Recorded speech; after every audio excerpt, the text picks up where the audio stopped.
Hi, hello, welcome to my YouTube channel. இன்னைக்கு வந்து நம்ம ஆஃபீஸ்க்கு ஆகட்டோ ஸ்கூலுக்கு ஆகட்டோ நம்ம ஈஸியாக குயிக்காக நம்ம பிரேக்ஃபாஸ்ட் ரெசிபி எடுத்துன்னு வந்திருக்கோம். இது வந்து மூங் தால் இருக்குது இல்லைங்களா, மூங் தால்து தோசை தான். இது நம்ம 4 டைப் இன்றைக்கி தோசை பண்ண போகிறோம். பிளெயின் தோசை, காஜர் தோசை, பீட்ரூட் தோசை, அந்த மாதிரி சீஸ் தோசை தான். சிம்பிளாக ஈஸியாக பண்ணலாம். வாங்க பார்க்கலாம் இதுக்கு தேவையான பொருள் என்னன்ட்டுன்னு. பாருங்கள், 1 கப் அளவு சிறுபருப்பு, 1/4 கப் அளவு கடலைப்பருப்பு, ரெண்டுமே நல்லா ஒரு 4 ஹவர் ஊற வச்சு எடுத்துட்டோம். இப்போ நம்ம அரைக்கிறதுக்கு சீரகம், பச்சை மிளகாய், இஞ்சி, பூண்டு கொஞ்சம் கொஞ்சமாக சேர்த்துட்டு நல்லா அரைச்சி எடுத்து வச்சுட்டோம். இங்கே பாருங்கள், ஃபுல்லாக இது வந்து இது மிக்ஸ் பண்ணி வைக்கணுன்ட்டு இல்லை, இம்மீடியட்டாகவே இன்ஸ்டண்ட்டாகவே பண்ணலாம். பாருங்கள், இந்த அளவுக்கு திக்கு. கொஞ்சம் அதில் சால்ட்டு சேர்த்துக்கலாம். தண்ணியெல்லாம் எதுவும் சேர்க்குறது வேண்டாம், திக்காக தான் சேர்க்கணும். இப்போ நம்ம வந்து ஆயில் சேர்த்துக்கலாம். ஆயில் சேர்த்துட்டு கொஞ்சமாக தாளிக்கணும். நம்ம அதுக்கோசரம் தான் கொஞ்சம் ஆயில் சேர்த்துட்டு கடலைப்பருப்பு சேர்த்துக்கலாம்.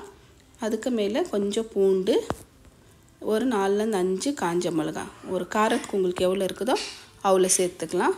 சேர்த்துட்டு ஃபுல்லாக இதுக்கு மேலே ஒரு வெங்காயம் சேர்த்துட்டு கொஞ்சம் கருவேப்பிலை சேர்த்துக்கலாம். சேர்த்துட்டு நல்லா கொஞ்சம் வதக்கி விட்டுடலாம். இது ஃபுல்லாக வதக்கிட்டு கொஞ்சம் கலர் சேஞ்ச் ஆகிற வரைக்கும் நல்லா வதக்கி விட்டுக்கலாம். இது கொஞ்சம் சால்ட் இதுலேயே சேர்த்துக்கலாம்.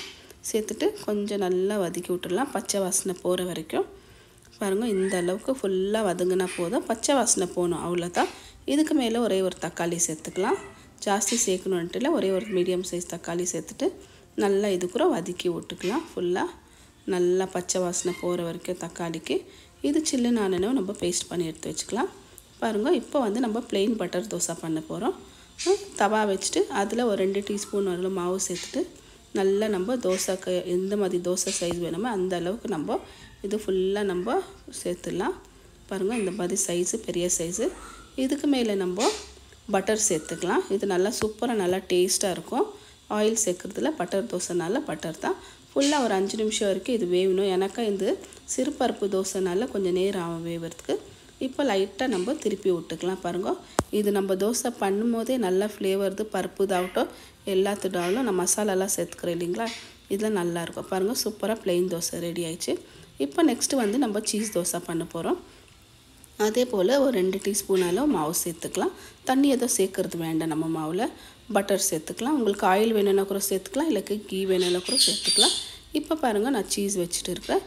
இப்போ ஃபுல்லாக நம்ம இந்த மாதிரி சீஸு ஒரு தேங்காய் சவுண்டத்தில் வச்சுட்டு ஃபுல்லாக நம்ம சீஸ் எல்லாம் நம்ம எவ்வளோ வேணும் சீஸு அவ்வளோ ஃபுல்லாக சீஸ் சேர்த்துக்கலாம். சீஸ் தோசை நல்லா சூப்பராக நல்லா டேஸ்டியாக இருக்கும், நல்லா ஹெல்த்தியாகவும் இருக்கும் பசங்களுக்கு நம்மளுக்கு கொடுத்தாக்கா. இதுக்கு மேலே நம்ம மசாலா சேர்த்துக்கலாம். மசாலா பவுடர் இருக்குது இல்லைங்களா, மசாலா எந்த மசாலா வேணாலும் நம்ம இது சேர்த்துக்கலாம்.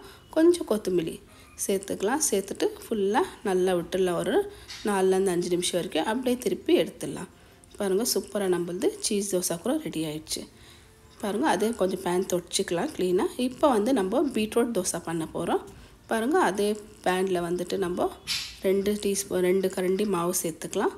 சேர்த்துட்டு நல்லா ஃபுல்லாக தோசை எவ்வளோ எந்த சைஸ் வேணுமோ அந்த சைஸ் வரைக்கும் நம்ம சேர்த்துக்கலாம். சேர்த்துட்டு மேலே அதே போல் நான் பட்டர் சேர்த்துக்கிறேன். பாருங்கள், ஒரு பாதி பீட்ரூட் இருக்குது. அதே பீட்ரூட் கூட நம்ம இதில் சுரண்டி சேர்த்துக்கலாம். பீட்ரூட் வந்து நம்ம பச்சையாகவே சேர்த்துக்கலாம், வதக்கி சேர்க்கணுன்ட்டு இல்லை. பச்சையை சேர்த்தாக்கா நல்லா இது ஹெல்தி இது பீட்ரூட் இது.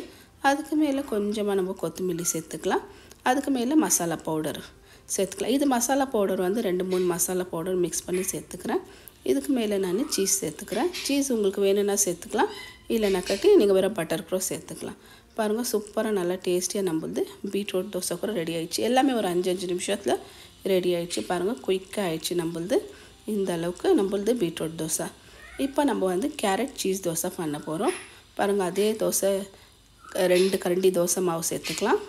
சேர்த்துட்டு இதுக்கு மேலே பாருங்கள் பட்டர் சேர்த்துக்கினேன்.